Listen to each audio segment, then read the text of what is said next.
We have some new polls that just came out on the midterm election and the Democrats and Biden, and it's bad, to say the least. So let me go ahead and throw that on screen for you guys now.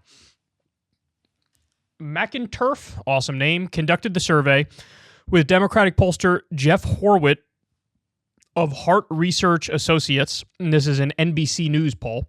Republicans had a 2-point lead when respondents asked which party they like to see take control of Congress. Now, when you factor in the gerrymandering, Democrats have to win by like 5 or 6 or 7 points now to actually retain control, and that is a disaster for them.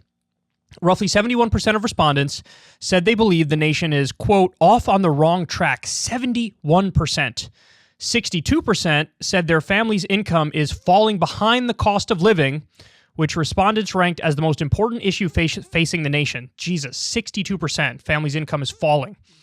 28% of respondents said they have either a great deal or quite a bit of confidence in Biden's ability to respond to Russia's invasion of Ukraine. Jesus. Each one of these numbers is horrendous.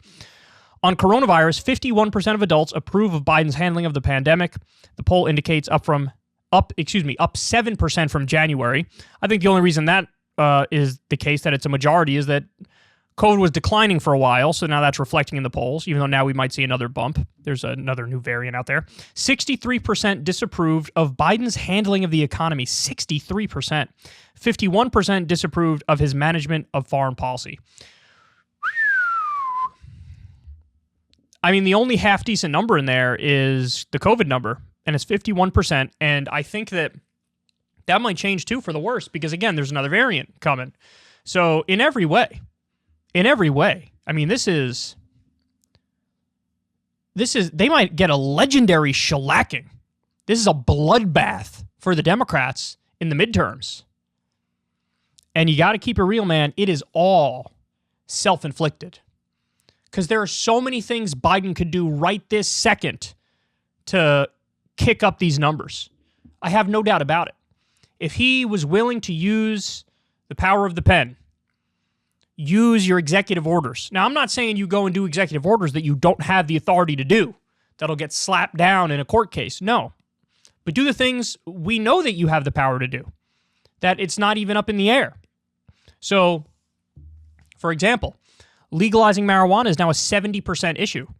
You have the overwhelming majority of Democrats, majority of independents, and a majority of Republicans. All you have to do is sign an executive order, and that's it. It's legalized. That's it. It's that simple. You could take it off the scheduled substances list, or you could just demote it to like Schedule 3. Right now, marijuana Schedule 1, which is psychotic. And that's it. Huge win right there. Gigantic win. He would see at least, my guess is, anywhere from a 3 to a 7-point bump on that alone. That would be a big deal. He doesn't want to do it. He has the ability and the authority to eliminate student loan debt. He could do that with the swipe of a pen. I think, what was it? The 1965 Higher Education Act grants the president the authority through the Secretary of Education. They could just wipe the debt slate clean. And you could even do rolling student loan debt elimination, which is effectively free college. He could do that. Now, again, he doesn't want to do that. But even if he just signed an executive order, like he originally said, I'm going to take away $50,000 of your student loan debt. If he signed an executive order doing that, even if he did just $10,000, that would lead to a bump. Look, one of the Democratic strongholds is young people. That's a voting block they need to win. Young people are totally beat down by politics right now. They have no interest in going to vote in a midterm election. They normally don't vote in midterm elections anyway, but they're even less likely to do it now without any material delivery to improve their lives. So if you just do that, if you just eliminate student loan debt or some student loan debt right there, you would get an increase again, my guess is 5 points or so in your approval rating. And a lot of young people would be inclined, okay, shit, now I got to go vote for these Democrats because they just eliminated my student loan debt, or they just took $10,000 or $50,000 away from my student loan debt. Of course I'm going to go vote for them. And the list goes on and on. You know, there was a great list put together by David Dane of the American Prospect where he lays out, here are all the executive orders that Biden can do, which we know these things are legal. There's not even, there's not even a counter argument. And he's not doing those things. And so when you have Congress is stalled, the Senate is stalled, You got Manchin and Sinema who blow up everything you want to do. What is there left to do? Well, you can control foreign policy, you're the commander-in-chief, okay. But then also, you can do executive orders. He's not doing it.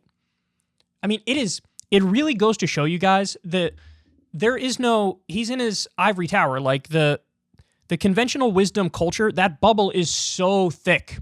It really is. And nothing penetrates it unless it's from other elitist D-bags. It's true. I mean, remember what happened when the establishment media went after Biden and Jen Psaki because Jen Psaki said something really stupid about testing. She was like, what do you want us to send COVID tests to everybody? And the media was like, yeah, other countries do it. Why can't we? And then within like a week, the Biden administration's like, all right, yeah, no, we launched the policy, free COVID test for everybody, and they sent them out. So the one time like a good idea penetrated that elitist bubble in DC, a good thing happened. But the problem is corporate media rarely lets a good idea, get into DC. And so they're just blissfully unaware in DC how much they're hated. Biden and the Democrats are going to get blamed for all of this stuff. And the Republicans don't have to do anything and they'll win. This is the whole debate going on right now between Mitch McConnell and Rick Scott. Rick Scott's like, here's our agenda. We're going to do these things. The stuff on the agenda is stupid. Nobody likes the stuff on the agenda, like raising taxes on the poorest Americans. So Mitch McConnell's like, not supposed to say that out loud. You're not supposed to say that out loud. If we say nothing, we win. And that's the reality. If they say nothing, they win. Because the blame is going to go on the Democrats because the Democrats have control of the House, the Senate, and the presidency, and they're not doing anything with it. And you would think at some point these numbers would serve as a wake-up call. They're not. They're not serving as a wake-up call.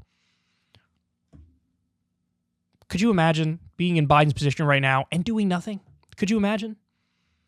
You have all this opportunity right in front of your face to do stuff that helps your party, would help your re-election chances, would help in the midterms, and would genuinely help the American people, and he can't do it. He can't bring himself to do it. They are so out of touch, man. They are so out of touch. It is astonishing to see. I'm astounded every time I look and I see what they're doing or the lack of what they're doing. So anyway, these numbers are just verification of that reality that we already knew. Ever since Adpocalypse, when YouTube defunded all independent news and politics overnight, we haven't trusted them. We know they can pull the rug out from underneath us at any time. If you enjoy this content, please consider tipping $1 or $2 per month on the Secular Talk Patreon. Link in the video description box below. Thanks for your support.